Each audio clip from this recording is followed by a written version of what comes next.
Hey guys, what's up? In this tutorial we're going to show you how we can insert more rows and columns into your tables on Affinity Designer in 2026. So let us get started. So head over to your design on Affinity, and if your table, for example, is on this page, you may navigate to it through the layout studio here at the top and navigate to the given page, right? Double click into the page and select the one with the table. There are two ways how you can do this, guys. Let me just zoom in. So as you can see, this example table here features 3 columns and some around 15 rows or something like that.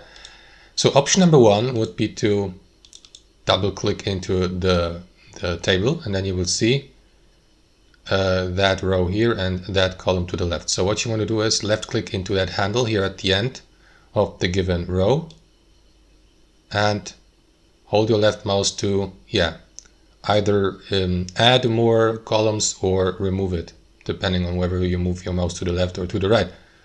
So let me add 2 more columns like this. Release your left mouse and you can do the same here. Click into that handle to add more rows or remove rows. So you can add more of these rows like this or remove. And that's one option. Option number 2 would be, let me just zoom out, would be to use the table tool here on the left hand side under Layout Studio.